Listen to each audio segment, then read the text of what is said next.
1 Samuel 27. And David said in his heart, Now I shall perish by the hand of Shaul some day. There is naught better for me than to escape to the land of the Philistines. Then Shaul shall give up searching for me any longer in any part of Israel, and I shall escape out of his hand.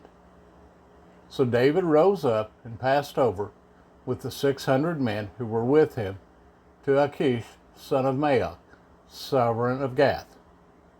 And David dwelt with Achish at Gath, he and his men, each man with his household.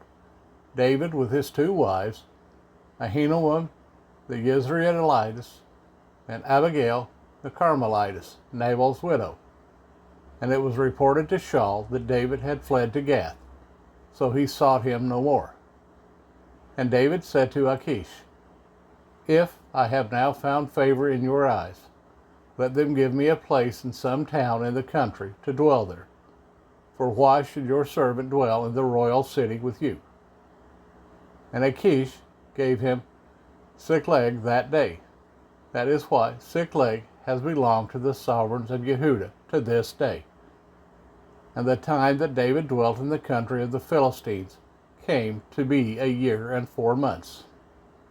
And David and his men went up and raided the Geshurites, and the Girzites, and the Amalekites, for those nations were the inhabitants of a land from old, as you go to Shur, even as far as the land of Mitzrayim. And when David had smitten the land, he left neither man nor woman alive, but took away sheep and cattle and donkeys and camels and garments, and returned and came to Achish. And Achish would say, Where have you made a raid today? And David would say, Against the south of Yehudah, or against the south of the Yeharamalites, or against the south of the Canaanites. And David did not keep alive man nor woman to bring news to Gath, saying, Lest they inform against us, saying, Thus David did.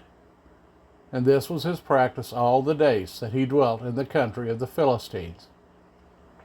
And Achish trusted David, saying to himself, He has indeed made himself a stench to his people in Israel, and he has become my servant forever.